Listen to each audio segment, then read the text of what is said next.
So hello guys, तो कैसे हो आप लोग? होप करता हूँ कि आप बहुत अच्छे होंगे और अपने घरों में सेफ होंगे। तो यार आज ले आया हूँ मैं फिर से स्टैंडर्ड, और आज मैं तुम लोगों को बताऊंगा कि क्या एडवांटेजेस है और क्या डिसएडवांटेजेस है अपनी स्टैंडर्ड लेने की। तो चलो गाइस, सबसे पहली बात तो ये है, जो स्टैंडर्ड का टायर है भाई, स्प्लेंडर जैसा टायर है, बहुत छोटा है, जिसमें तुम्हारी रोड की स्टेबिलिटी नहीं मिल पाती है जितनी क्लासिक में है। तो दूसरा मैं तुम लोगों को यार क्या बताऊं कि भाई 1,80,000 की बाइक है और यहाँ पे कोई सेल्फ नहीं है, तो किक आती है सिर्फ भाई स्टैंडर्ड 350 में। और गाइस तो आप देख सकते हो अपनी स्टैंडर्ड में सिर्फ आगे ही ABS आता है और पीछे जो है अपने ड्रम ब्रेक्स हैं, जो कि भाई 1,80,000 में थोड़ा अटपटा सा लगता है।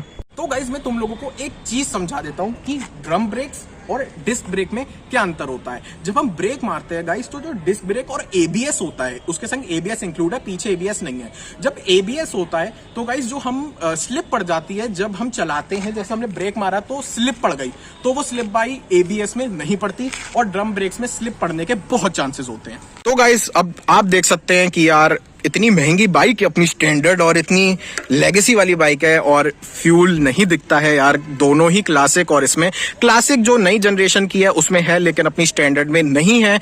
तो ये बहुत माइनस पॉइंट हो जाता है, क्योंकि अगर आप कहीं घूमने जा रहे हैं मेरे भाई, फिर आपको पता नहीं होता कि यार कितना पेट्रोल है कितना नहीं, तो आपको ऐसे ही टंकी से खोलना पड़ता है और फिर देखना पड़ता है। तो गाइस जब आपका फ्यूल रिजर्व में आ जाता है ना, तो यहाँ से एक वार्निंग आती है, इधर जल जाता है पेट्रोल पंप का साइन, फिर आपको बुलेट में पेट्रोल डलवा लेना होता है। सो गाइस तो दूसरा पॉइंट, कैथलेटिक कन्वर्टर की वजह से जो बुलेट की लेगेसी पटाखे की है वो बंद हो चुकी है। अब जो आप कोई भी साइलेंसर लगवा लो सिर्फ आवाज अच्छी आएगी। सो गाइस तो हम जो अपना इग्निशन ऐसे ऐसे करके रेस मार देते हैं, फिर जो पटाखे बज जाते हैं, अब इस कैथलेटिक कन्वर्टर की वजह से वो नहीं होगा।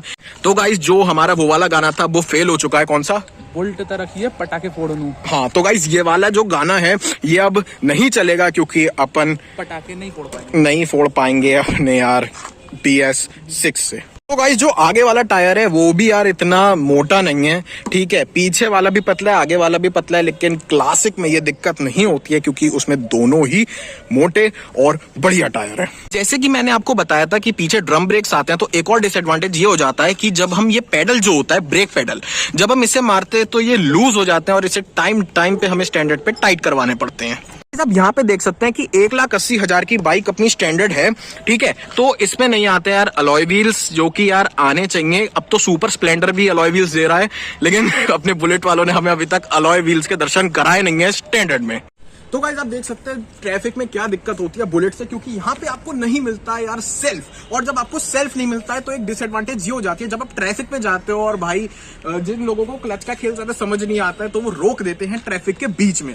फिर जब आप यार मतलब रुक गए हो ट्रैफिक के बीच में, तो सेल्फ का ऑप्शन नहीं है, तो आप सेल्फ नहीं मार सकते, ठीक, तो आपको साइड लगानी है इतनी भारी बाइक, और फिर आपको किक मारनी पड़ेगी, क्योंकि इसमें सिर्फ आती है भाई किक का। तो गाइस मुझे पर्सनली ये चीज लगती है कि भाई अगर हम ना ये सारी चीजें जो मैंने डिसएडवांटेजेस बताई, अगर हम बुलेट से छीन लेंगे तो बुलेट की लेगेसी कंटिन्यू नहीं हो पाएगी। तो आपकी अब ये डिबेटेबल टॉपिक है कि लेगेसी मतलब रॉयल एनफील्ड के लिए कि लेगेसी कंटिन्यू करनी है, या फिर हम जैसे न्यू जनरेशन के लिए अलॉय व्हील्स लाने हैं। और जो मैंने प्रीवियस व्लॉग बनाया था डिलीवरी का, वो भी यहाँ पे आ रहा होगा, उसमें भी मैंने आपको न्यूबॉर्न क्लासिक दिखाई है।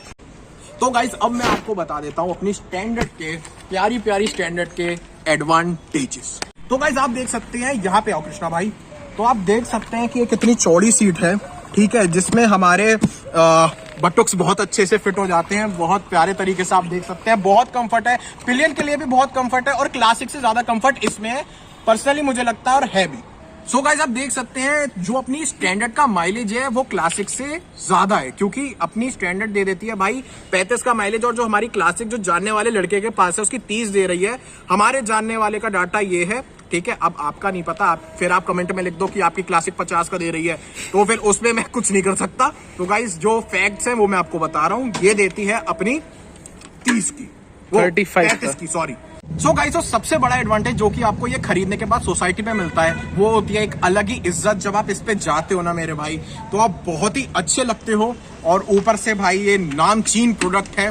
तो गाइज और इसकी एक एडवांटेज है, वो इसकी है रीसेल वैल्यू। भाई आप मार्केट में ऐसे हैंडल टेढ़ा करके कहीं भी खड़ा कर दोगे तो 1,10,000 या 1 लाख तक ये बिक ही जानी है, और ये बहुत आसानी से बिक जाएगी, कोई भी ले लेगा इसे। कि जो अभी अपनी स्टैंडर्ड है वो डिसकंटिन्यू होने वाली है, ठीक है, तो आप अभी खरीद लो ये वाली स्टैंडर्ड, वरना इससे भी पता नहीं क्या बेकार प्रोडक्ट निकाल दे रॉयल एनफील्ड वाले, ठीक है। तो इसकी जब मैं एक और बात बताऊं, अगर तुम ये खरीद लोगे उसके बाद अगर ये डिसकंटिन्यू हो गई तो तुम उसको बहुत हाई रेट पे बेच सकते हो, क्योंकि भाई सबकी अटकी होगी और किसी के पास प्रोडक्ट्स नहीं होंगे जो ये है प्रोडक्ट।